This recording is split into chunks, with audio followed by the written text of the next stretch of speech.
Brown says, get that India. Big boy. Call an ambulance! Maybe call a police! Oh, what a shot! What a shot! Campbell Gillard! Hello and welcome back to another edition of the Tip Sheet Podcast. As always, I'm your host, John, also known as 4020. Joining me to break down a docket of 4 games this week. No New South Wales Cup. They do have a bye. We've got my good mate, Sixties, big fella, Flegg and NRLW are flying the flags for us this week. But also got an interesting game in the NRL as we look to avoid the dreaded wooden spoon in that race for the West Tigers, as well as another game in the Harvey Norman Women's Premiership. So plenty of football to talk about. As always, though, how you doing? Yeah, pretty good, mate. Just fresh after watching the inductions for the Hall of Fame last night and the next Immortal that was announced, and we're probably pays us to have a bit of a chat about that now. But just before we do, a shout out to our very loyal sponsor, Star Partners Real Estate, Auburn, Narellan and Parramatta. Again, as always, every podcast, thanks to Greg and the team for their ongoing support of the Cumberland Throw, basically, since our inception. So, yes, now back to the Hall of Fame and the next Immortal that was announced last night. Just very quickly, my takes, John. Firstly, I wanted to talk about the induction of Ron Coote as the next Immortal. I don't think you could ask for someone who would be more qualified. I don't know if that's the right word, deserving. What was it, 9 grand finals, 3 wins?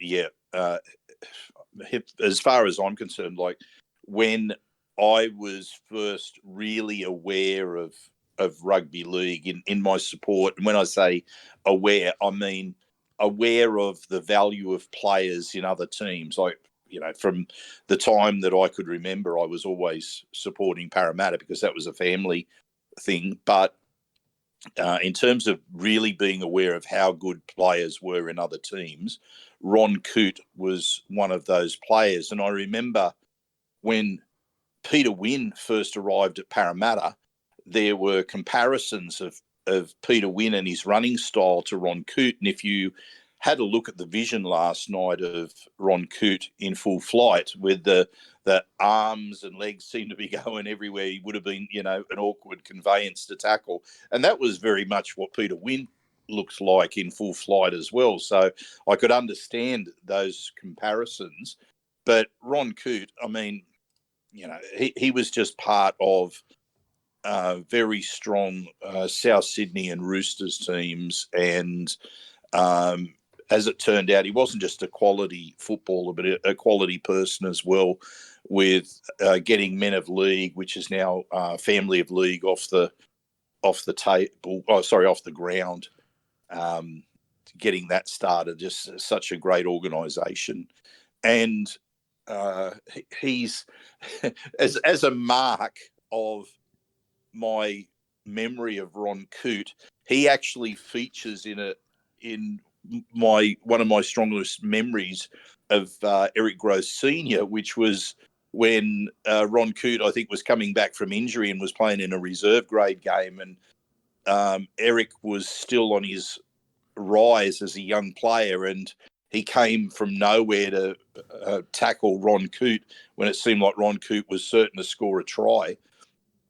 And it was part of that memory was that he chased down such an amazing player who on that day just happened to be playing reserve grade. And, you know, like the thought of him playing reserve grade was, you know, quite foreign to me as a young supporter. And there was Eric Groth chasing him down as well. So it was just really in my mind there. But in saying how deserving that Ron Coote is for being named as an Immortal, it still adds another year, or however many years it will be until the next Immortal is named, that we don't have a Parramatta player from the 80s in that list of Immortals. Mm-hmm. Now, I'm not arguing with anyone that's on that list of immortals. Be very, very clear about this, John. But I cannot believe that a champion team, a generational team that won 4 premierships in 6 years, played in 5 grand finals over 6 years, had legends of the game, never mind legends of Parramatta, but legends of the game playing in that team. And we're now talking about something where that first premiership was over 40 years ago. And we have more recent inductees as immortals. And yes, while they're all very deserving, I cannot believe that time is being allowed to pass. I hope we don't end up at a time where, God forbid, some of these people aren't with us anymore, because with every year that's passing, you run the risk of that sort of eventuality. And, I just cannot believe the conversation is not stronger about having one of these Parramatta players named as an immortal. And I mean, I think you've got valid candidacy for 4 or 5 of them to be named. But anyway, that is what it is. John, do you want to say something on that? Yeah, look, I very much share the same sentiments. Ron Coote was 100% a worthy inductee into the Immortals. And I think that my frustrations are more of the concept as a whole, which we've spoken about in the past, in that you're trying to create a Hall of Fame inside the Hall of Fame, which in and of itself is always going to be a flawed process, because you're bringing even more subjectivity into a very subjective topic. And the other problem here too is that the Hall of Fame and the concept of the Immortals weren't, their genesis didn't lie with the administration of the NRL. It was a Rugby League Weekly or Rugby League Week initiative going back, way back now at this point, like 30 years or so. So the genesis and the growth of this concept wasn't being nurtured by the game's governing body. So that meant that, there was other influences there too. And look, yeah, I am frustrated that, you talk about Kenny, Cronin, Price, Sterling, there's 4 or 5 guys from that team that could easily be in contention for immortaldom. And I suppose for me, and again, this isn't to be held against Coote. This goes back to the induction of Meninga, where I look at the early guys and you can understand where the basis was. It was heavily around the initial, the people that, made rugby league, what was rugby league, plus then the St. George team, that incredible St. George team, plus Wally Lewis and Artie Beetson. I think that was the original 7, right? Clive Churchill, Raper, Gaznia, Fulton, or Bozo Fulton too. You got Langlands, Lewis, and Beetson. And then Johns was the 8th. Daly Messenger, sorry. Bob Bozo was actually, I'm getting my timelines mixed up here anyway. But when they inducted Meninga, who is obviously a great player in his own right, his credentials were no stronger than any of the Parramatta players. And that was probably a missed opportunity, the biggest missed opportunity to have a co-induction from that Parramatta class. So I'm hoping that we'll get there eventually. My big concern is now that by the time the next induction for the Immortals happens, because they've clarified the rules, they've ratified them now, the Hall of Fame cycle is 2 male players per year, 1 female player per year, 2 coach inductions per 4 years, 2 referees per 4 years, 3 media or contributor roles per 4 years, which is print media, broadcast media, administrator, and then 1 immortal inductee per 4-year cycle. And in 4 years' time, there's going to be a very strong case to induct Cameron Smith or Darren Lockyer, in particular, those two. And you've even seen like a groundswell for players like Alan Langer, who I don't think really meets the criteria. But, Gordon Tallis, who phenomenal player and, a fun media personality, but he really loves Alfie and has been pushing for him. The competition, every 4 years that you miss out from this Parramatta class, the competition gets that much stiffer, and there's, that much more recency bias that it's going to be tough. So I am a little bit concerned that there won't be a Parramatta player in the Immortals. Yeah, it's as I said, I I think they either have to revisit how often they do this instead of every 4 years, every 2 years. But then, of course, people will argue that then it's not treating Immortal status with the reverence that it deserves. But this goes back to the point we had a few weeks ago, 60s. How do you tell the story of rugby league without the 81 to 86 Parramatta Eels? Well, you can't. Exactly.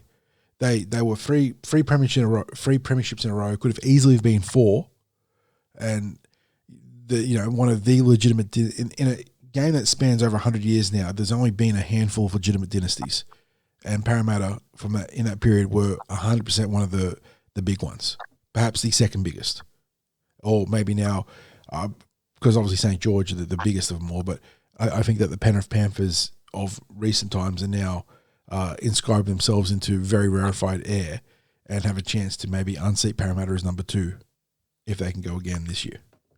Yeah, but when you talk about that period of time, you go back a little bit with someone like Ray Price, who started with the club in 76, and we're talking about 7 grand finals in 11 years and 4 wins, and his arrival was one that really took the Eels, who were on the rise with a crop of juniors coming through, that became the mainstay of a team that only missed finals football once in that 11-year period. And that year that they missed the finals, Ray Price just happened to be injured for the last 5 or 6 games of the year, and I think they missed out on the finals by 1 point or something like that. So I can't believe he wasn't even on the shortlist.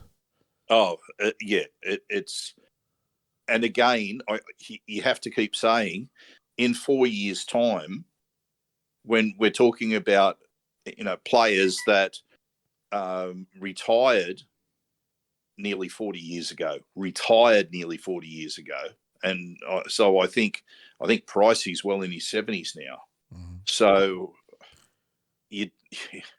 I cannot stress enough that I think they've got a window to name certain players, and if you can't find, this is my concern, if they can't find a reason, and I mean, that sounds ridiculous in itself, find a reason, but if they don't think it's justified that these players, any of these players in that era, are worthy of being an Immortal now, what difference will it make in 4 years' time, or in 8 years' time, or in 12 years' time? Do they suddenly wait for them to pass? That's why I have my beef with the Immortals as a concept, because how does 4 years make Ray Price and Brett Kenny and Peter Sterling and Mick Cronin and any other player in that team any better of a legend in the context of the game? It doesn't. They have told their story. They have changed rugby league from what they did in that era. So either they're Immortals or they're not. And and that's why the Hall of Fame, and that goes across any sort of code or competition, always a great idea.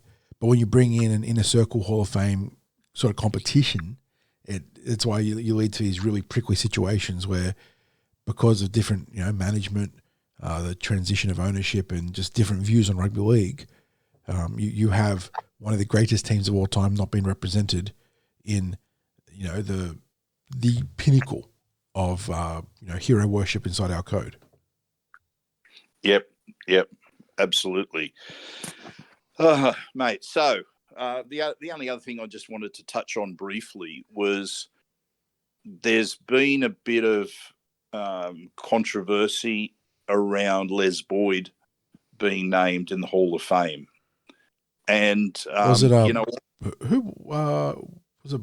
I'm trying to think of which. It was Broman, wasn't it? Daryl Broman.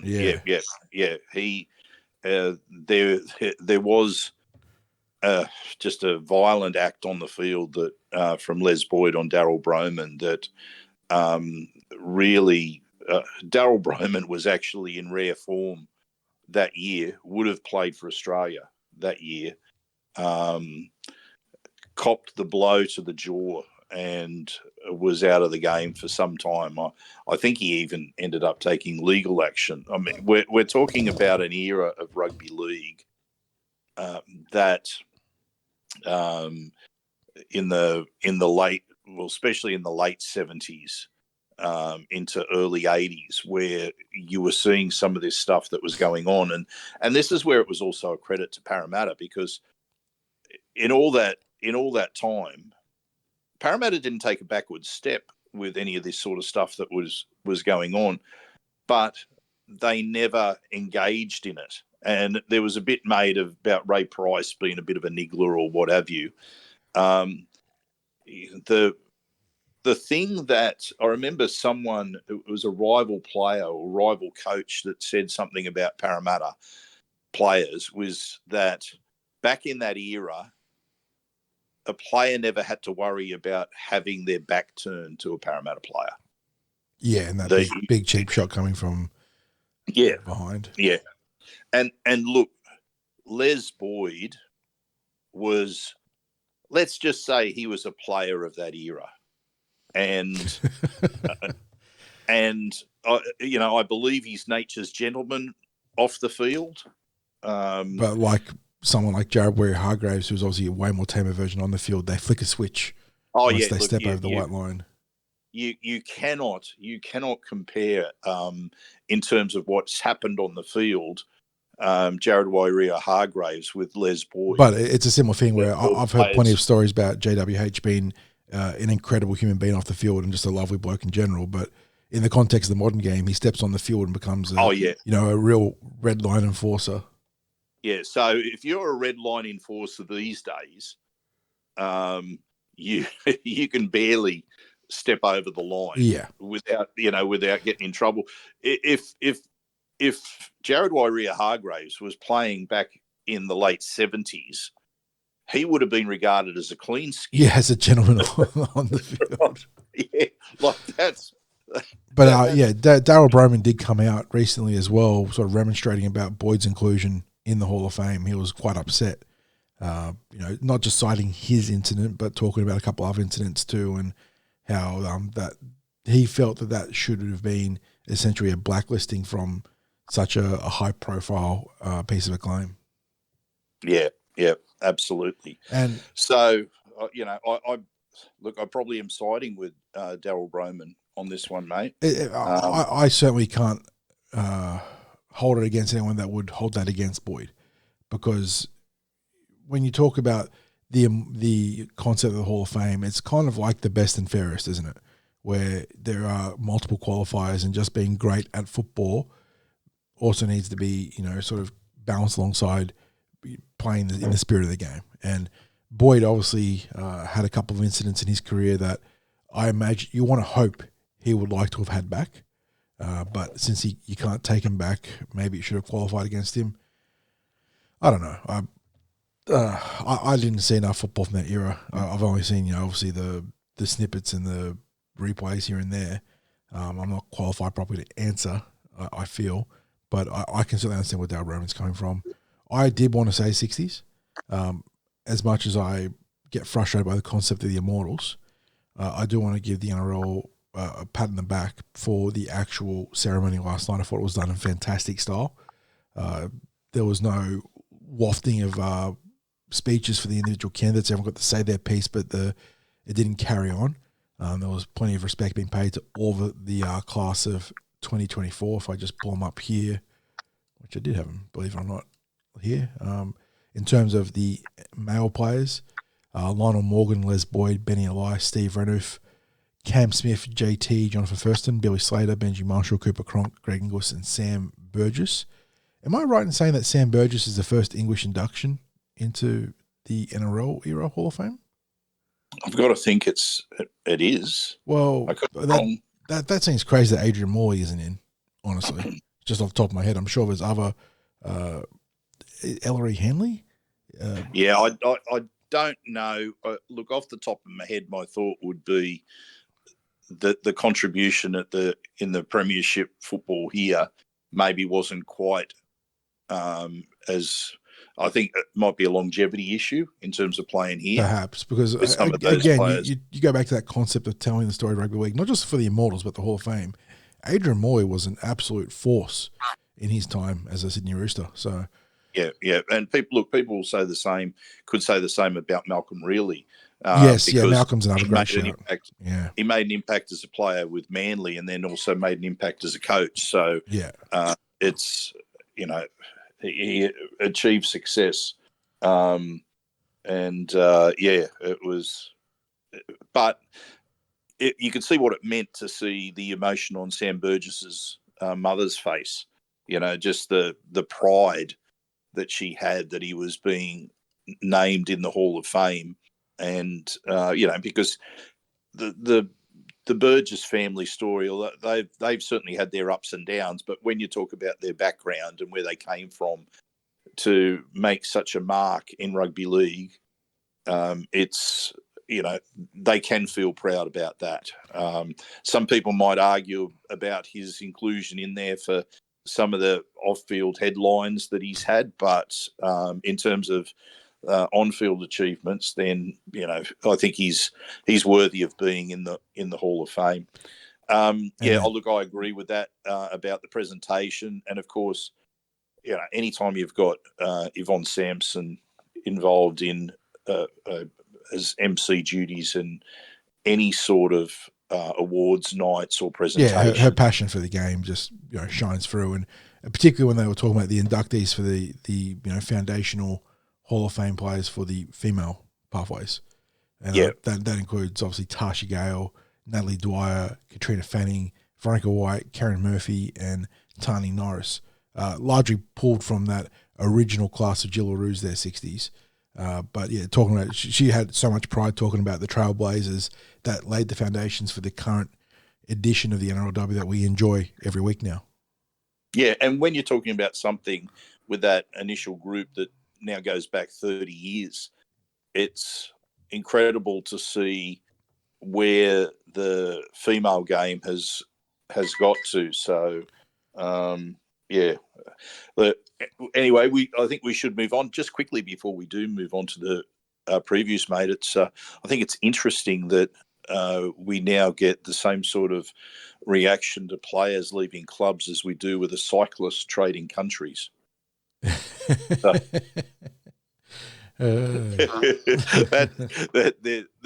could be plenty of debate about that. Maybe we'll throw that into the news podcast as something out of interest. But we best move on with the preview. We're going to power through this, John. We're going to absolutely power through this. So, let's kick things off with the Jersey Flegg for an Eels team that needs some results to go their way. But they are undoubtedly the form team of the Jersey Flegg competition. Yeah, they host the Kaviti or Fiji Silktails. This one taking place 3 o'clock Saturday afternoon out at New Era Stadium. And it's the ultra rare New South Wales Rugby League TV broadcast game. I imagine it's got something to do with helping the people in Fiji watch this game. I haven't really been tracking whether that one's been broadcast on a week-to-week basis, but Eels... They back up from that big win over Newcastle, and I believe they are unchanged, which means no upper title again this week. It was a late withdrawal against the Novocastrians, where that brought in Zach Hunter, did a fantastic job in the number 1. On the wings, it's Moe Alamadine and Ollie McCarthy. Great pair of wingers there for the Eels this year. Michael Abdo and Araz Nava holding it down in the centres. Takes us to the halves, where Matty Hunter and Joshua Lynn combine once again as a 6 and 7. Front row sees Sam Tuivasa, Rawi Smith and Tinkin Brown running 8 to 10. Jock Brazel, Don Lestratus on the edges, Saxon Pryke at lock forward. Fantastic forward pack there. On the interchange, Max Tupou, Raf Lestratus, Tyrese Lakini and Damascus Nemia, all of whom had great impacts in the last couple of games as well. So team's looking really good, 1 to 17. We mentioned it. There's a couple of guys, more than a couple of guys at this point on the outside looking in that would be fantastic conclusions, but everyone in that 17 are doing their job very, very well. Well, a couple of things. First up is that next man up mantra, it's worked every time they've needed it to. And you mentioned about Zach Hunter filling in for Arpa Twiddle. Now, Arpa's probably been one of the more dangerous players for the Eels during the season. He's alternated between fullback and the halves, done a fine job no matter what position that he's been in.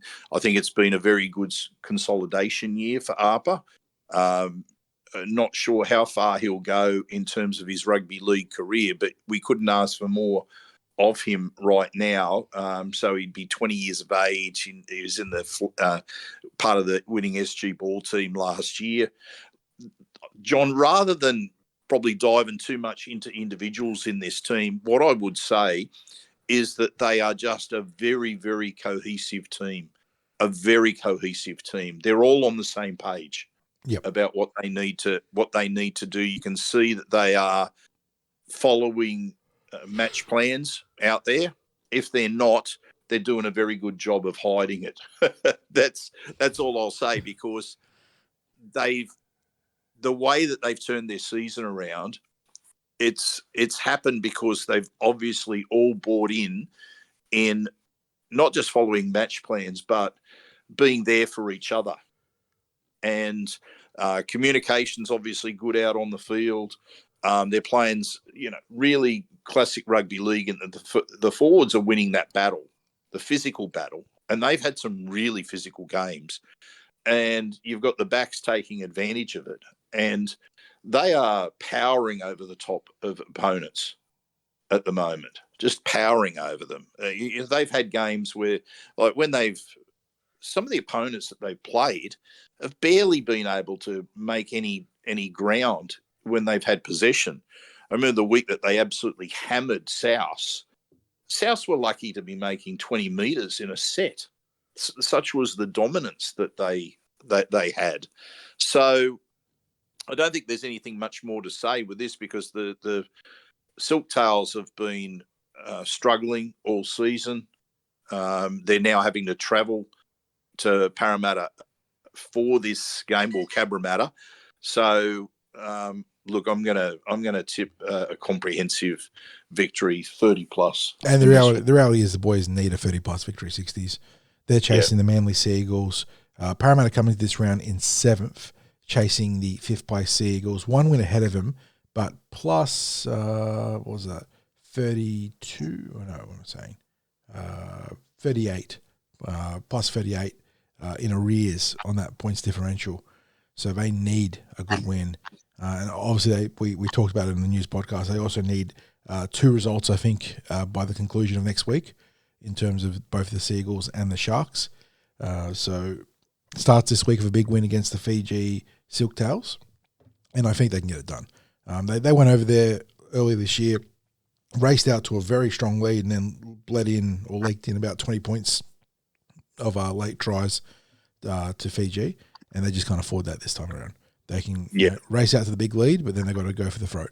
So looking forward to that one, and hope the boys can get their job done, and then maybe pinch a result elsewhere this week, which takes us to the second game on the docket, which is, well, it's a weird reverse block at Eric Tweedale 60s. I'd say the big game, or the heavyweight game, is in the early slot, and then the reserve grade games in the later slot. So at 1:30 p.m. in the Harvard Women's Premiership sees the Parramatta Eels hosting the Newcastle Knights, Eric Tweedale Stadium. So they get what has been I suppose it's still been a relatively rare home game for them. They've been playing some odd venues in this competition, and they're hosting Newcastle, which means they look like this. Yasmin Baker at fullback, Debbie Dwahi back on the wing. They did swap around last week, but back in their customary positions now. Lindsay Tui is on the other flank. She was at left centre last week, but now pushes one out wider. Kate Fallon and Aliyah Hamono in the centres. Bahuka Berryman Duff, 5'8", Sarah Demick at number 7. Talara Bamba out this week, 60s. I haven't seen any reports about injury or suspension. We've got to imagine it's one of those 2 factors, because she's not named in the extended roster. That takes us to the forwards in the front row, Alita Namose and Riche Falmasuli at 8 and 10. I thought they were both pretty good last week. Actually, Riche was fantastic. Chelsea McCure at dummy half. Bella Sanford and Captain Tuisha Maeva on the edges. Rivali Arlo, the young lock forward. On the interchange, Ashley Lee Pottinger, Lasalio Sitapane, Alicia Bell as the backline utility, and then young Fontaine Tafua rounding out that rotational block. And then extend the roster, Pin, Valuanga, and Perigo. Well, John, first of all, I'm still a little bit confused why Perigo's not getting a run, but that's, because I think she's got an awful lot to offer in attack. However, you know what I'm going to say. You know what I'm going to say. Completions. Yeah, completions. Just, now, I actually don't know how the coaches can change this, because what we're seeing is we're not seeing the ball going down like last week. The ball wasn't going down because they were trying to get too fancy or do anything where they push the envelope a little bit too much with the last pass here or there. We're talking about it just looked like lack of concentration at times. A pass not being, and it could be from dummy half, just not finding its mark, or a fairly standard pass just not finding its mark. Players dropping the ball cold on decent passes, just coming straight to them. And again, not with being expansive, but just like on the hit up, just taking a hit up and dropping the ball. There was poor play the balls. So losing possession at the ruck. There was lost ball in contact. Obviously there are things that coaches do in that regard, and they work on them doing those sorts of basics at training. But until they can get up beyond 70% completion, and last week, Monday night, was 50%, and it's not the first time it's been down in the 50s, we have to be brutally honest about the chances of the team winning whilst they are having the completion rates that they are, because it wouldn't matter who your opponent is, and they played the winless Tigers last week. But even if a team hasn't won a game, if you only complete 50% of your set, there's probably only going to be one result. Yeah. I mean, again, it was amazing that they were even in a position to win against the West Tigers on Monday night. And again, that speaks to the individual talent in this team, which, as I said in the news podcast, leaves me not concerned about the future of the NRLW, because I think there's a lot of fantastic individual talent in this team, but collectively they're just playing some of the worst football you could possibly imagine, given the actual talent levels in the roster. And it's just the attention to detail, the application, and it's the same buzzwords and things you throw out for any team that has a bad game individually, like on a singular basis. Instead, it has been every week for this team. They have just shot themselves in the foot every week. And what you're seeing is the two extremes within a game. You were seeing them string together some quality football, some quality phases, great sets, like the tries that they're laying on. And then they will go from, a set where they just might power through the middle, spread the ball, hit the edges, score a try. And then here's the pass for a hit up and the ball's dropped. Here's player gets up to play the ball, loses the ball. Player goes into contact, loses the ball. And if it's happening, as it was, 15 out of 30 times last week, you know what the result's going to be. So, unfortunately, with this one, John, I can't tip a win for the Harvey Norman team this week. I need to see them start completing at a higher rate. Yeah, I agree. And then once they get that for a game or two, we can start talking about maybe more positive outlooks on an individual game basis. Yeah, absolutely. So that brings us now to the NRLW, their first home game, genuine home game of the season. They're up near the top of the table. It's a clash against the Knights, the reigning premiers. It's going to be a good one out there at Granville. Hope plenty of people get out there to support them. So can you take us through the team? Yeah, so they play 11 o'clock a.m. at Eric Tweedale Stadium. As I suppose, the curtain raiser in that 2-game block there, but obviously the main event. And they're taking on the reigning premiers, the back-to-back premiers in the Newcastle Knights. So on the Newcastle side, you're looking at Upton at fullback. You got Wilson and White on the wings, Parker and Roach in the centres. Then you got Georgia Roach, different spelling there, and Evie Jones in the halves. Prebadon and Romanuik is the 2 bookends, with Higgins at dummy half. Albert Jones and Clydesdale on the edges. Hannah Southwell lock forward. Interchange Maynard, Karpani, Butler, and Kukatai. So good Newcastle Knights outfit. They've had a couple of tight losses, 60s. You mentioned that they're coming into this one behind us. I think they had 2-point loss to the Sharks, like the Eels. Then a real big upset loss to the Dragons. So they've been rocked by a couple of losses they haven't had for a long time. And it now leaves them in a position where if Parramatta win against them on the weekend, it creates some separation between the top 4 and the chasing pack. So a huge chance for our girls, and to get that done, they look like this. There is, I was about to say no changes. That's not true. We do have a couple of changes on the interchange. So unchanged starting roster. Abby Church at fullback in outstanding form. Zoe Fay and Monique Donovan on the wings. Rory Owen and Rosie Kelly in the centres. Toi Hiku and Pearson as the 6 and 7 front row sees Albert and Jones combining again with Todd Hunter at dummy half. Chloe Jackson carving out a nice little role on that right edge with Mahalia Murphy, the captain, on the left. Kendi Cherrington at lock forward. Rosemary Beckett, the dummy half utility, with Tyler Amiatu back after, I believe it was an injury, 60s, and she's joined by Jade Fanua, and then Tafoa Osua holding her place in the team as the Eels really beef up that rotation there. 3 powerful forwards on the bench. Extended roster, Eels, Kennard Ellis Tui, Fallon and Berryman Duff. Good to see Lindsay Tui getting closer and closer to a potential NRLW return. And then Kate Fallon also, probably one of the better players from that Harvey Norman women's team, 60s. Obviously, there is some other stuff still pending in terms of that off-the-field incident, but in terms of her football, she's in decent form. Yeah, I think it's, we're massive fans of Lindsay Tui, and it's pretty hard to have a change in the lineup that's a winning lineup. It'll be interesting to see just how close Lindsay goes to pushing Steve Georgialis's hand in that regard in future weeks. Look, what can you say? The Eels, the attack didn't quite click last week, but they got the job done in what was a very physical clash because of their defensive attitude and execution. It was the difference between last year and this year in terms of their communication, their organisation, their structures, and that defence. It's chalk and cheese.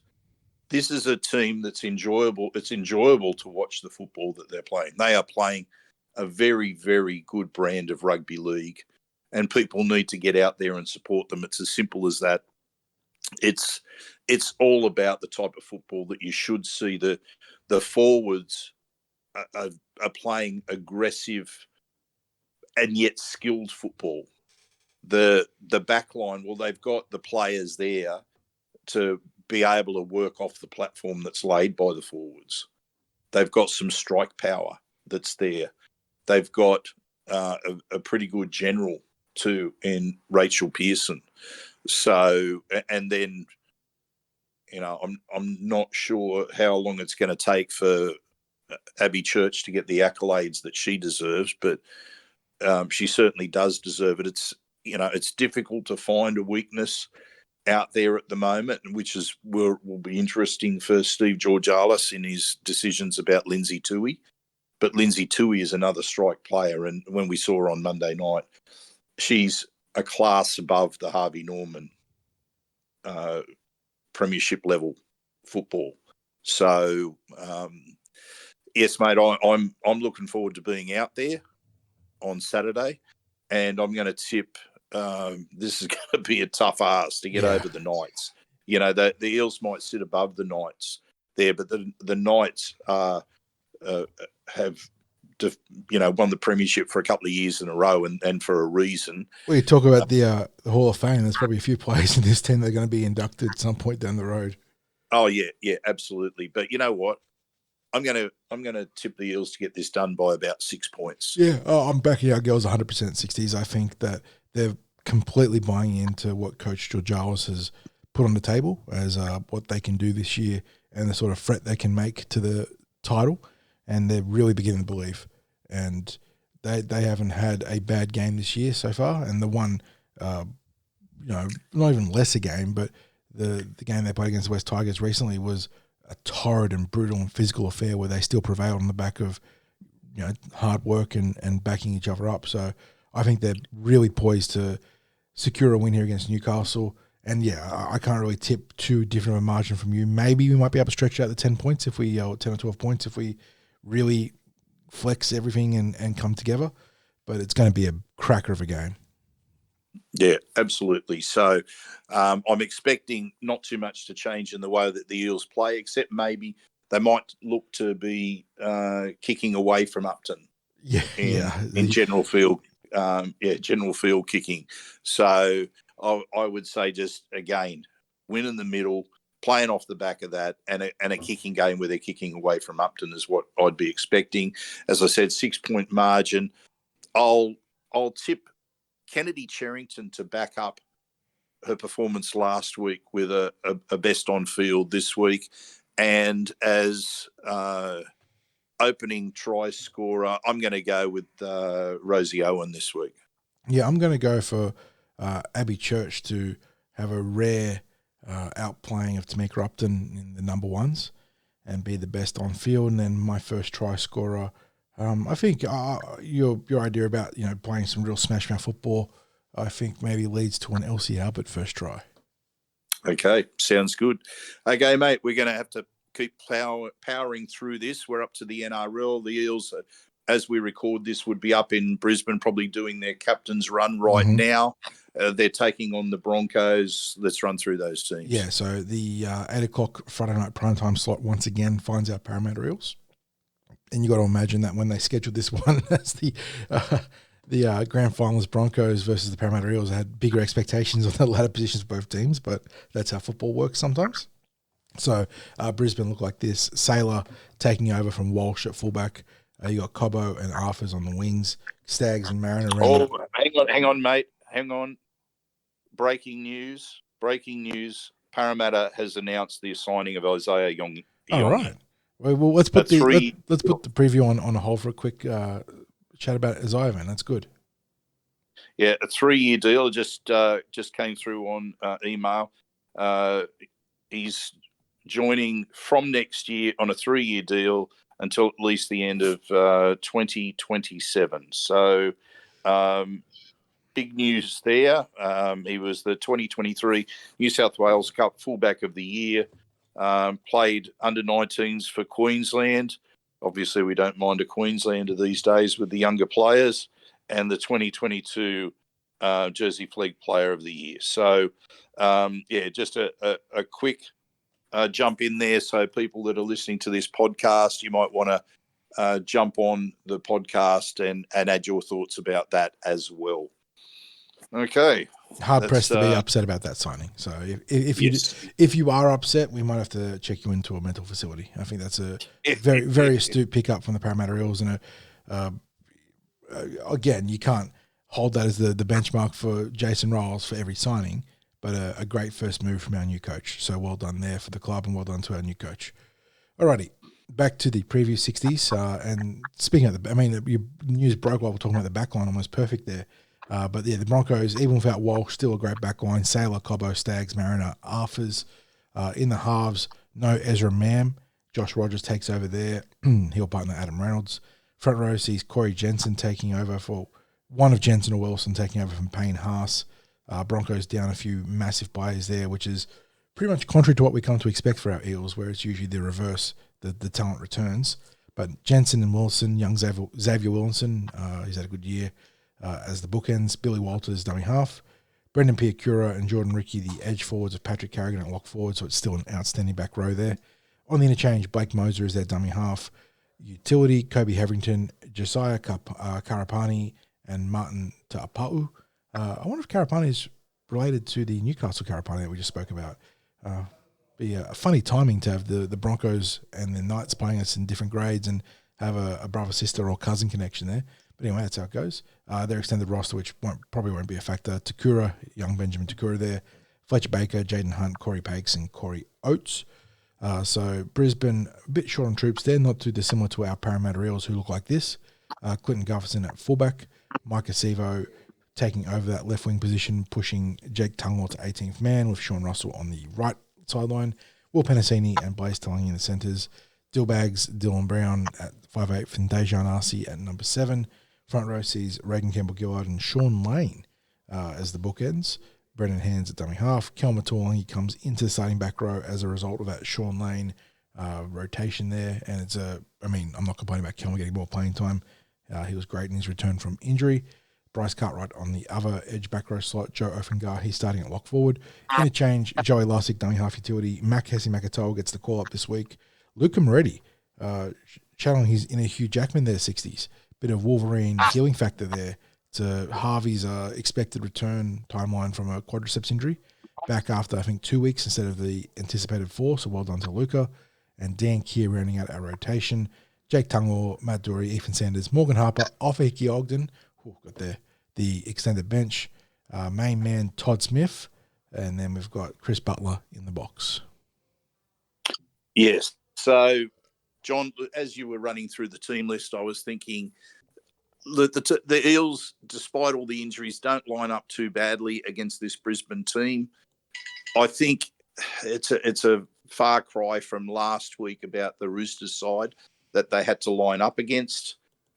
I think it's a game where, I guess much like the game against the Warriors, where the Warriors were favoured still to get over the Eels, that the Eels might find that something that they need to get the job done. The missing strike power for the Broncos gives me that confidence.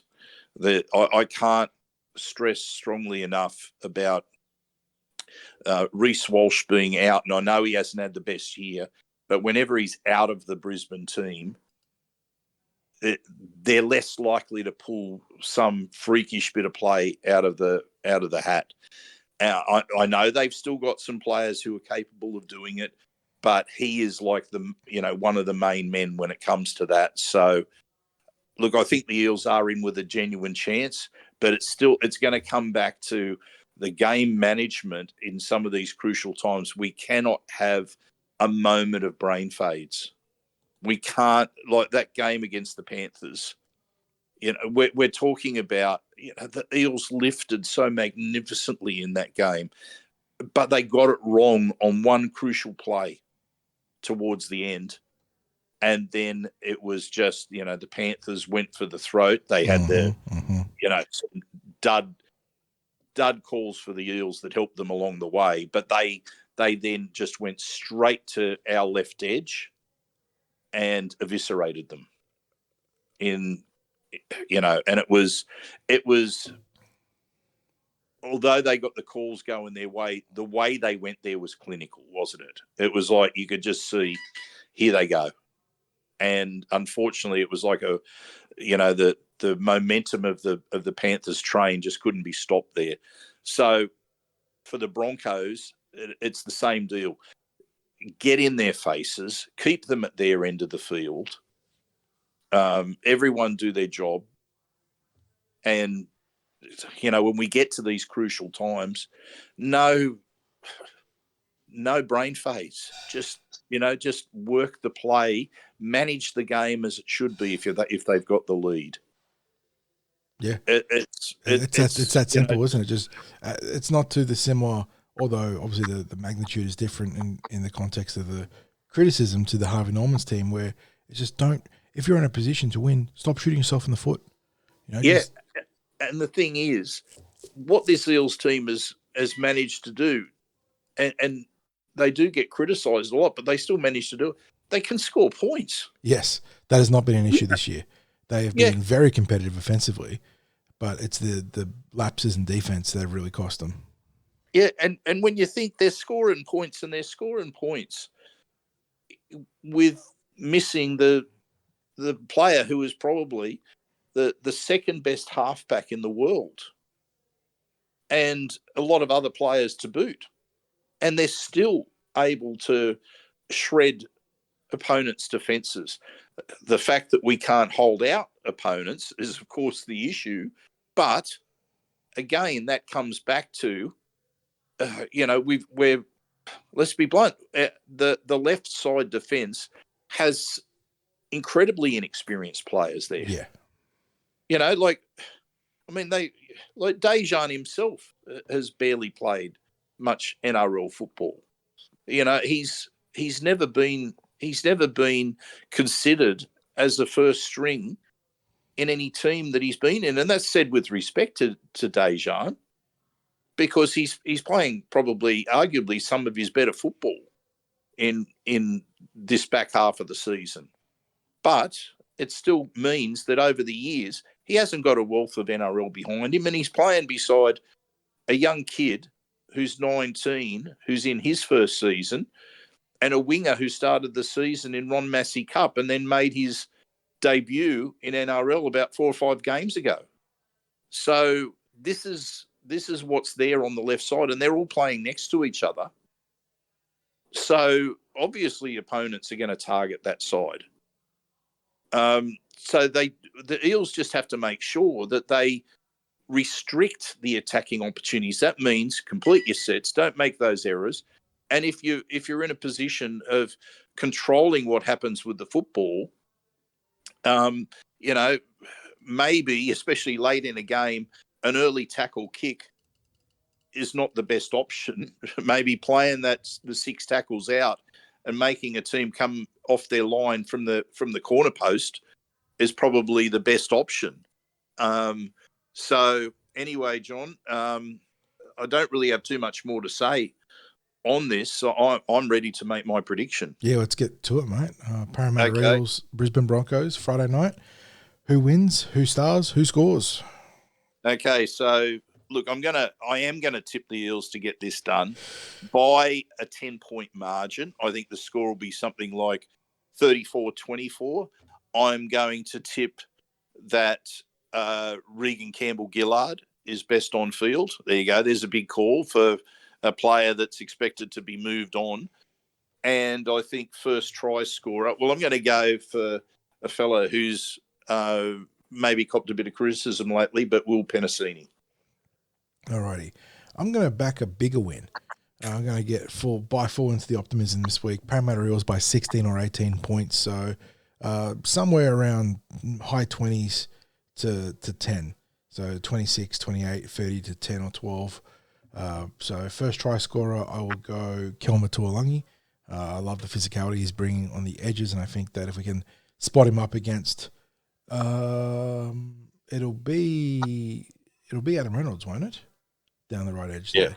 If we spot him up against Adam Reynolds, I think there'll be some opportunities to maybe score that opening try. And then best on field.